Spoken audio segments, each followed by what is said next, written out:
Hi guys, and welcome to the Business as Unusual show. I hope you are well on this Wednesday afternoon. We are going to revisit our first ever guest who joined us on the show the 20th of March. I'm looking at my notes. The 20th of March 2020, when it was all done via Google Meet and we weren't using any of this kind of cool, fancy stuff here. So we're going to hear from Rich Dean very, very shortly. For those of you who are new to the channel, my name is Luke. I'm the CEO of Sleeping Giant Media and Giant Campus. Welcome to our channel. If you like the content you're seeing today, please do subscribe, say hi, click the bell if you're on YouTube. There's so many different channels that we're broadcasting on right now. I don't know what all the action buttons are, but I'm sure you do. So get involved. This is episode 59 of the Business as Unusual show. We started this in lockdown and we are still in lockdown, so we're continuing. And we're here to chat to our special guests to find out about their sector, but also test them on their specialist subject knowledge on our live Mastermind Quiz. So we're going to be doing that a little bit later on.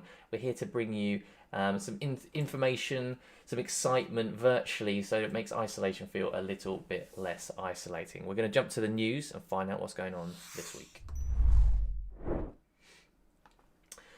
So, in a week where the UK Prime Minister Boris Johnson is planning a mass testing blitz as COVID-19 lockdown is eased and the country moves towards a new normal. It's said that by April, the government could be posting about 75 million tests a week direct to people's homes using the slogan, "Are you ready? Get testing, go." Interesting.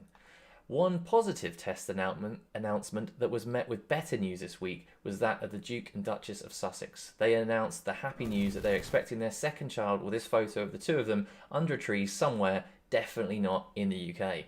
The eighth in line for the British throne will probably be born in California, making the option of a remake of the classic King Ralph an actual possibility. On the subject of possibilities, Lulu, an 8-year-old border collie, has the world at her paws after her owner left the pooch $5 million in his will. Tennessee businessman Bill Doris specified that the son should be placed in a trust to provide Lulu's care, describing her as a good girl. To be fair, I would probably be a good girl for $5 million. So, with that image burnt into your minds, let's invest our time sensibly and finish off Hump Day with another Business as Unusual.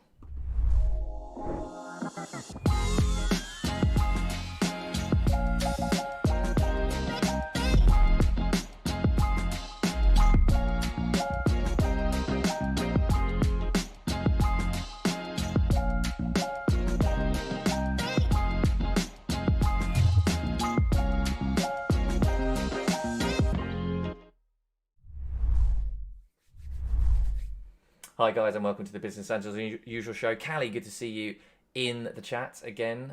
Here you had an interview recently, so good luck with that one. That's awesome. And guys, if you've got questions for myself, for the team, or for Rich as we go along, please do put them in the chat. Without further ado, let's introduce Rich. Here we go. Hi Luke. Welcome. Nice to be here. This is a bit different to last time, isn't it? We saw a very brief screen grab of the first ever show. And it's a bit different. It's way more polished. It's polished, definitely. I think everyone's upped their game though, haven't they? Virtually, I think everybody's kind of moved away from kind of the dodgy bagggrounds as well. So you see again your image. I mean, mine was terrible in the past. Yours is up. You've upped your game as well. Yeah, I've invested in some good lighting. I think at the start you kind of think it's only going to be for a few weeks. If you don't do it properly all the time, But now, nearly a year on, I've got good lighting in here. I haven't got headphones or a microphone, but that's probably going to be my next investment. But you've kind of accepted now that virtual meetings, video conferencing is here to stay, probably. Yeah. So you've got to take it Yeah, seriously. absolutely. It was, as you say, it's one of those things where it was kind of everyone was like, "Oh, it's not going to be for very long," and then suddenly it's like, "Oh, okay." And now, and it's mad to think that that was the 20th of March that was the show, and I think official, and we went into lockdown officially in the UK 3 days later, as well, Yeah. which is pretty insane to think that we've been nearly doing this for on and off for a year now, which is great. It kind of it's changed a lot of habits already. Yeah, some for the good, I think some for the bad. I mean, like I said, I think we're all in agreement. We're missing that human contact and sort of seeing friends and family for sure. I think it's made a lot of improvements. I think, it's accelerated online shopping. I think it's had a positive benefit for the environment. We're traveling less, we're burning less fossil fuels, hopefully. We're more efficient, which means we can probably, we spoke about this before the show, hopefully, we can do more in a day productively. You're not having to spend time traveling to meetings, traveling to different kind of places. So that's got to be a positive benefit. Yeah. But I think we're all kind of ready for a little bit more normal. We were just talking pre-show, and as I said, I admitted that I'm slightly freaking out at the concept of having to drive to meetings and talks, because what is currently an hour commitment in terms of doing a talk for somebody, which is like a freebie or something to for students, for schools and things, which is great. Love doing them. Suddenly that what was an hour might then become 4 hours, and at the moment my diary doesn't allow for that, because obviously we've all adapted to it. I have to say, I'm honest, I'm kind of freaking out about that possibility. What's your thoughts on how the world of work will change? Do you think we'll still be doing the face-to-face stuff, or how do you think it's going to pan out? I think it will have benefits, but I think people are going to think about it more in a more practical sense. I mean, I'm the same. I remember before lockdown, early last year, driving from Maidstone up to Colchester, it was a 2-hour journey each way to meet a new client. Now thankfully we got that project signed off, which we're happy about. Result. But now now we've got a client that, is in Edinburgh, and we've only spoken via video conferencing. I remember driving all the way to Cardiff a couple of years ago for a pitch, and we didn't win the project, so that was gutting. But you're talking about a whole day out of your time. But I think people have realised that now. People aren't going to want to travel for things that aren't necessarily absolutely 100% necessary. But equally, I think going back to that flip side of missing human contact, kind of as before the show, I think a lot of people are now dying to get back into an office. But on a split basis, I think people are looking at kind of best of both worlds, get back into an office, but also have some time working from home, because there's a lot of benefit from working from home. So I think people will be happy to commute a little bit, getting back into an office, and then perhaps then use that time in the office to then be doing video calls with clients and new business prospects. So having that kind of balance of talks and presentations and webinars and everything else that goes with it. So I hope you're right, Rich. I like that. I like that future that you've just created for us there. Fingers crossed. We're just going to go now to the burning question of the week, where we're going to look a little bit around the opening of pubs. So let's have a look at the question. Okay, so the burning question of the week: should pubs reopen at the same time as shops, or is it better to err on the side of caution? Yeah, so what's your thoughts on this one? I know we posted this one out on social before the show, and there was a comment from George Waite which saying, I think it depends on the situation. Pubs opened last time and there was no spike. There was no spike in kind of spike in cases. However, I feel people are more desperate to get back to normality this time round. I personally have been locked down since October. What do you think, Rich? What do you think around this question? Is it a case of just opening back up, or do you think it was going to have to be staggered? It's an interesting one, because I think when we think back to sort of the second half of last year, when they opened up pubs and restaurants, we've got to factor in that was during the summer, and cases were naturally going to be lower this summer anyway, because cases do tend to spike anyway in the winter. I think it's interesting because you talk about shops, and we kind of look at supermarkets. We'll have to go to the supermarkets, but even I've noticed my local Tesco, when COVID first kind of hit last March, they were very strict. It was one in, one out. They had a very clear one-way system down the aisles. So they were putting in place, whereas now you go into supermarkets, it's not quite as stringent. And I remember last summer going to the Ashford outlet, and we went in the Ralph Lauren shop, and it was brilliant. Hats off to them. They had hand sanitizer, really clear, structured one-way system, distancing at the tills. It was done really, really well. You walk down the sort of the aisle, or walk down to the other side and go to the night shop, and it was chaos. Really? I mean, there was no distancing at all. It was just absolutely chaotic and just like normal. So in shops, it treated it differently. I think with pubs and restaurants, you've got kind of two sides to it. I actually felt when we were going in restaurants last year before Christmas, I actually felt as safe, if not safer, in a restaurant than a shop, because you queue up, you've got to wear your mask, you've got to distance in the queue. The staff come and meet you. You can't go to the bar and order drinks, so you get taken to the table. You're sitting in a table that is isolated and distanced from other people. There's only going to be people in your immediate kind of bubble, your family or friends, so only sort of maximum of 6. That felt quite safe. But then obviously last summer when they opened up pubs and clubs in general, not clubs, but pubs and bars, obviously there was a lot of pent up steam to burn off. And remember that Saturday back in July, we live in a quiet residential area and we can still hear people singing outside at midnight. So obviously there's a lot pent up demand. But you see the photos in the news of just people just piling out of clubs at closing or bars at closing time, and just hundreds of people on the streets with no masks, no distancing. You're looking at it, go, everyone wants to be young once, and I did that when I was young, but that's dangerous. And I don't want to take that away from people. Yeah, it's tricky, isn't it? Because obviously, I mean, alcohol straight away is not going to necessarily encourage encourage safe behaviour, is it really? I mean, that's the trouble, I guess, isn't it? It's like, in theory, if everyone could do it sensibly, but by default it's not necessarily going to be, the rules aren't going to be followed, and it depends. People are really like, I get there's quite a lot of stuff on the news, isn't there? There's like police crashing kind of sort of private pubs that have opened, like COVID bar and stuff like this, and it's like, I think people are running out of patience with following the rules. Yeah, because what's got to factor it is, there's a risk, but equally, look back at prohibition in the 20s in America, and actually, people want to let off steam and they want to have a drink. I do. Everyone enjoys it. Okay, I'm a bit older than I used to be, and I don't go out pubbing and clubbing like I used to. But if I was in my early 20s when I used to do it, I'd hate to not be able to do that. I'd hate to have that taken away. So kind of got to look at it from a realistic perspective, I guess. Just in the chat, Callie's saying miss pubs, but I don't think that they should open for safety reasons. Lots of my friends were meeting up from different households. I think Boris also said that recently that they both would be last to reopen. Yeah, I think it depends on, I guess, there will be the issue that I think that the issue is that people do need to relax, but they can drop their guard, which could be dangerous. From Alex there. I think that's the challenge, isn't it? It's like, in theory, if everyone followed the rules, but alcohol and rule following don't necessarily necessarily go together. But at the same time, there's also the issue around the mental health conversation, which obviously we've spoken about and talked a lot about within the workplace in terms of how, but the need and the feeling of being social and actually having, like, otherwise what's the point? Like, otherwise we're just, it's being alive. It's not living. We can't, and it's good because obviously we're all, we can all work, and we're all able to kind of keep on earning and things like that, which is great. But it's like, what's the point as well? Like, what do you do it for? Like, when does you go and go, what, actually, I do all this so that I can actually have some downtime as well. Like, there's a lot of people that will be struggling with the concept of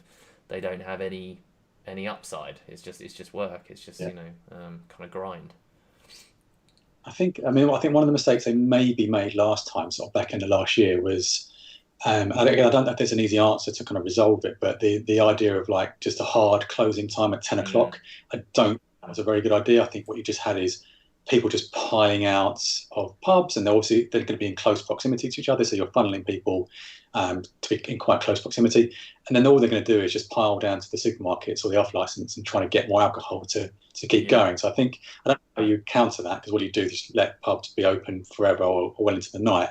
I mean, you will get people that would, hopefully then they would gradually drop off and leave pubs one at a time and be more gradual, but the counter is you'll have people there till sort of 3-4 in the morning going on all like binges and going crazy. So absolutely. Is that going to be you, Rich? That's the question. Probably not. I can't get away with that anymore. It's way past my bedtime. Okay, I don't think we've come up with any solutions whatsoever there. Good luck, Boris and the government, because basically whatever you do, it's going to be wrong. So good luck with that, and enjoy that worst decision, like, you know, trying to pick the best decision of all the worst options available. So yeah, good luck with that one. Right, and we're going to now, just because we need to find out a little bit about you. Obviously, you've been on the show before. Let's go to the elevator pitch.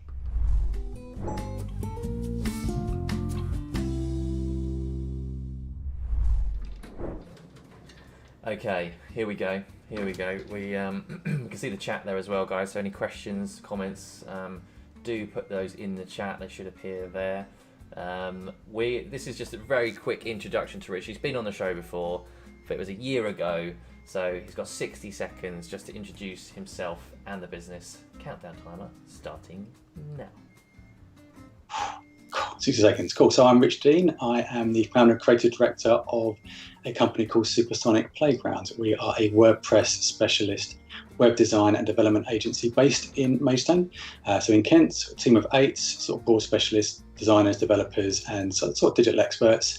I guess our elevator pitch is that we help businesses and charities strategically transform that. So we kind of look at an audience first approach. Who are your customers? Who are you trying to reach? Where do they spend their time online? And then we basically design and build websites with that in mind. And obviously we partner with people like Sleeping Giant. We don't do SEO or PPC, but we work alongside people like Sleeping Giant to provide SEO and PPC in terms of like a joined up collaborative approach, with the overall intention of ensuring our clients get more business, more sales, more leads, more inquiries, more whatever they're looking for through the website. So that is Supersonic Playgrounds in 60 seconds. Look at that. 58. Look at that. That is professional. Well done, sir. Yeah, great. So what any significant changes? Obviously there's been loads of stuff happening in the last year since we've kind of spoken. Is there something any significant changes in the business over that time period, or has it just been a case of, you know, you were on the right track before, it's been doing more of the same? I think the big thing from our perspective is doing web design is I maybe haven't seen as big an explosion in e-commerce as I thought I kind of would actually. We've done some good e-commerce projects over the last year, and it's definitely still something we love doing. I think there are obviously platforms like eBay and Amazon that are strong anyway to help people sell online, but there hasn't been this massive shift for businesses suddenly. You know, lots and lots of e-commerce shops popping up to take advantage of people shopping from home more. There's definitely been a massive boost in shopping from home, and we've seen some of our clients, e-commerce businesses, who have done phenomenal business because they were just in the right place at the right time. It's more from our perspective. It is overall businesses realizing they need to invest in their online presence. So even that's like business to business, service-based businesses realizing they just need to invest in a good online presence because their customers, their clients are going to be looking and finding them more online nowadays.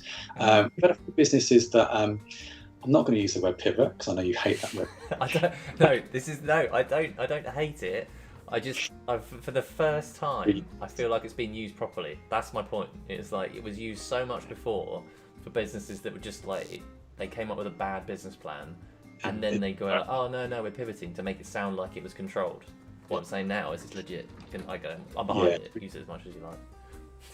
We've had a few businesses who are, you know, their traditional businesses have suffered, so they're now looking to sort of shift direction, pivot, and launch more kind of online-based services, to kind of fill that gap basically. So but it's been an exciting year. We've had a good broad variety of clients.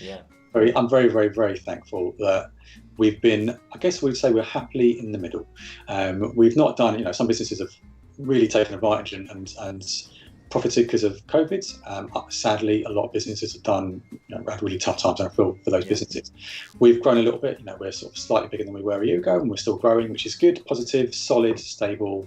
Wouldn't really want it any other way, to be honest with you. So. Yeah, absolutely. Oh, good to hear. Yeah, absolutely. Yeah, it's been a bit of a roller coaster, hasn't it, for different businesses, watching different sectors. Some of them absolutely on their knees, others, you know, flying high. And I think, you know, for businesses like ours, it's kind of depending on your client makeup, whether you've done all right or not, whether you've kind of weathered it, and to what extent you've kind of had a hit. And again, the difficulty I think in our space is that the business is doing really well. They don't necessarily need their support right at that moment because they're doing so well. And the businesses that are off the cliff they've got no money, and it's about survival. So it's that that middle part is a bit harder to find.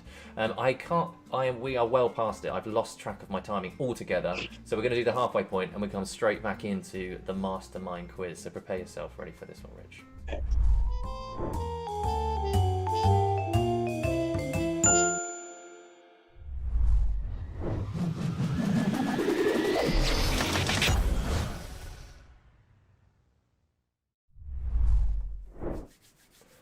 Right, the moment we've all been waiting for. Right, Rich, let's get your Mastermind questions up. I will try not to display the answers to the questions on the screen, which I have done before. So let me just get this right here. So what's your topic? What's your topic today? I think I struggled to actually think of something that I'm actually mastermind in that I know a lot about apart from web design. Did I choose Lego? You did choose Lego. I have Lego questions in front of me. Which is interesting. To be honest, I was thinking about this the other day. I was like, what would I say? And I don't know. I genuinely don't think I know. I don't know anything generally well. I think I've just got a little bit of knowledge to kind of bluff my way through conversations enough, rather than a particular sector knowledge, except for digital marketing, of course. If you asked me about HTML, CSS, PHP, I'd be all over it. But anything else, I'm kind of really flat. You should have chosen. Although the trouble is with that, it's high risk, isn't it? If you get it wrong, well, we'd lose everybody because it's so boring. Let's do Lego. I like it. Right, hang on a second. Okay, so you can skip questions. So I'll pose a question. If you don't know the answer, you can skip it. If I run out, I'll just kind of recycle those questions, and that's basically it. So, are you ready, sir? I am ready. Let's go. The name Lego is from the Danish word that means what? Play good. I'm going to say correct. Sorry. Yeah, I think that's pretty good. I think that's good. In 2009, which British TV presenter built a life-size house out of Lego? Oh, no idea. Skip. On the Lego site, what's the most expensive Lego set that you can buy? It's probably the Millennium Falcon. It's $650, I think. Oh my god, it's absolutely correct. Could be the Stardish by though, I think the same price. Oh my god, how did you know that? Which country buys the most Lego? Oh, probably the US. Or China, maybe. Germany. They love a bit of engineering. On average, each person owns how many Lego bricks? Probably 10,000. You'd be surprised. No, don't know it that much. 62. Which Lego set contains the most pieces of all time? Oh, don't know. It could be Assembly Square. Don't know. I've started, so I'll finish. We're out of time. The first Lego minifigure was what? Well, I know that it was 1978 they first released minifigures, but I don't know what it would be. Have a guess. What type of what job would this minifigure have? I reckon it was. I'd say maybe like a petrol station attendant, just because that Octane thing with Lego. Could be wrong. I see where your head's at. You're incorrect. It is a police officer, I'm afraid to say. Of course, of course. Rich, I'm not going to lie to you. That wasn't the best score. That was 2, I believe. Let's just review. You've got some ground to make up. I'll show you what the leaderboard looks like currently. We have Rob Dando from finally in the lead with 7. Rebecca Rebecca, Andrew, and Georgina in 6th place. In 2nd place, joint 2nd place, and then Graham Barrett from Freshers Festival in 3rd with 5. So to get in there, we need to get 3 at least. Is that right? No, that's not. That is right. That will give you joint 3rd place. So let's see what we can do in the next one. Let's have a quick look. So in 2009, which British TV presenter built a life-size house out of Lego? It was James May.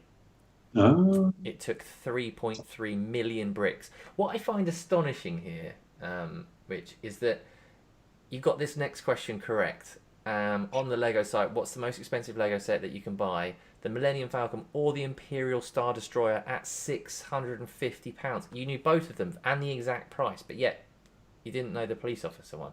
I know. So it was Germany who have the most buys the most Lego. On average, each person owns 62 Lego bricks, not 10,000.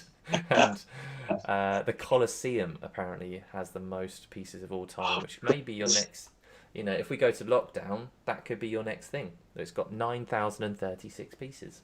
That's a lot of bricks. That's a lot of bricks. Right. Okay. Are you ready for the next general knowledge section? Yeah, let's go for it. The pressure. You don't sound So optimistic. right. Right, let's do this. Okay, pressure. There's a little bit more pressure this time because you. Yeah. Okay. Here we go.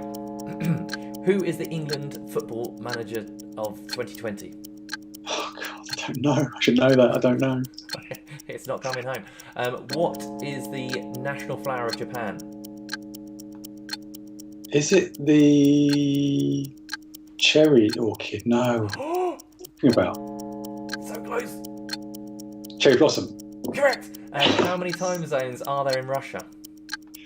Oh, probably 3, maybe 4. There are 11. How many stripes are there on the US flag? Is 25? There are 13. How many days does it take for the Earth to orbit the Sun? 365. Correct. Yeah. What country has the most islands in the world? Oh, I don't know. Which football club has the smallest Premier League trophy lift? Was it Leicester? Oh, dude, come on, man. Think about this one. I'll read it again.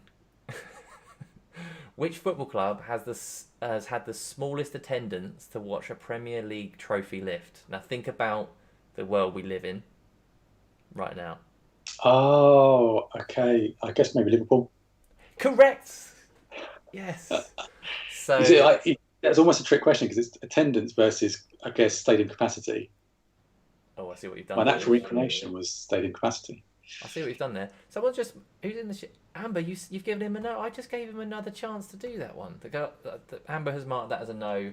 I'm afraid. So I'm not responsible. So I can't get abused online. But it was Amber. So if you disagree, she's the person to take it out with. We can see here that I think you might be in 4th place there, Rich. I think you might be in 4th place. Let myself down. I've let Supersonic Playground down, and I've let you down. I'm sorry. It's okay, mate. Oh, hang on. In new news just coming in, it looks like Amber has changed that to a yes. So in fact, you will now be on the board as joint 3rd. So good news. You haven't let anyone down. That's not bad. That's not Exactly. bad. So congratulations. Well done. I've got to look. I didn't manage to keep up with chat. Astronaut Alex went with petrol station. Was Danny's first Lego set as well. So there we go. So there was some kind of sort of relevance to that. I think you applied too much logic to it. That was your problem, Rich. I think so. I don't overthink things too much, don't I? You were too smart for the quiz. That was the problem. That's what that's the issue there. Right, let's just jump back into the interview screen. Right, so that was grueling for everyone. I think you've done a good job though. You're on the board, which is good. What's so as we kind of wrap things up a little bit, what's the sort of the plans for you? How do you think this year it sort of pans out when it comes to business? Do you think it's going to be a lasting impact? Do you think you hear reports of things springing back? What's your take on how things might kind of develop this year? Yeah, I feel positive. I think I don't think anyone anticipated it going on this long, but I think another 2 or 3 months and things will turn around. I think people are it's a bit gutty at the moment. It doesn't help, it's winter and it's pretty miserable out there. I think cases, but the good thing is if you look at the numbers, and I follow the numbers quite a bit, cases right down. Thankfully, deaths are coming down and hospital admissions are coming down. So the numbers are all moving in the right direction. And I think come spring, summer, the vaccination program's going really well, and actually we're way ahead. I think the tourism sector in the UK is going to really benefit. I think we've got a couple of new projects this year that are tourism projects. I think if they're desperate to have a holiday, I think what you're going to find is, because of the hold-ups, I think the EU is going to be behind the curve when it comes to the vaccinations. So people want to go on holiday in the summer, we're going to be way ahead. Whereas I think the EU are going to be slower to come out of lockdown. So I think we're going to struggle in the UK to go on holiday in Europe. I think it's going to be very, very good for the UK tourism, to the point where things are already getting really booked up right now. Yeah. I think we've had good support from the government. within the furlough scheme. So I think there's a lot of businesses out there. There's a lot of, someone called it the coiled spring. That's There's right. a lot Yeah. of demand. People have got a lot of disposable income still, thankfully, and they've kept their jobs broadly. It's obviously some people haven't been that lucky, Yeah. but most people have. And I think there is going to be, as soon as we can go out, as soon as things lift, I think things are going to spring back into action. And I think even the Bank of England's talking about it being a very, very positive spring summer, and they never make overly optimistic predictions and get too excited. So, yeah, getting into next autumn, winter, it'll be interesting to see. We may have a little bit of a recurrence, but I think with the vaccination program and people overall protected, we're not going to be out of the woods. I mean, it's still going to be, and I think it might, like they're saying, it might just be something we have to live with now. Yeah. Yeah. But I've got good feelings about this spring, summer, and I think come March, April time, maybe May, people are going to be a lot more positive, a lot more money flowing around. Business is going to be wanting to move. So, yeah, I'm positive about it. I could live in that reality, Rich. I like it. I like where your head's at, and I'm on the same page and keeping my fingers crossed every day for that eventuality as well. It'd be awesome to be able to have a bit of a summer to enjoy rather than the prospect of this continuing. So yeah, I think a month's time, hopefully a month's time, the world will feel a different and better place as well. Finally, any shout outs, any businesses you want us to just say shout out for doing like a great job, whether it's content, something that they've done that sort of stand out from your perspective? I don't know really, but yeah, thanks everyone for joining today. It's really good to see sort of, especially local businesses. Obviously, thanks for you guys keeping inviting me on. Hello to friends at the Kent Chamber of Commerce and people I know through BNI and other networking organisations. And yeah, great everyone. Thanks for your time today. Thanks for coming along and good to see everybody. Awesome. Well, thanks again for joining us. And I kind of hope this is the last time we interview you for a lockdown purpose, if you see what I mean. Yes. It's not that I haven't enjoyed it. I feel like that if we're doing this again in sort of another year's time and we're still in lockdown, I'm going to be quite sad. So that's kind of, I'd like to see you again, but not in this format, if that makes sense. So thank you very much for being be the first person on the business as usual show. Yeah, absolutely. That's what we're going to do. Damn it, you've already stolen our marketing plans for next year. Thanks again, Rich, and no doubt catch up with you again soon. Cool. Cheers, guys. Thanks. Right, guys, that is it from us today. I hope you've enjoyed the show. We will be back again next Wednesday at the same time, 4 o'clock. So if you'd like to get involved, please do message us if you want to be on the show, or if you've got other people that you think would be awesome on the show. As ever, like, subscribe, follow us on the channel for content like this, but also digital marketing content if you're looking to take your marketing to the next level. It is still crazy out there, but hey, it's just business as unusual.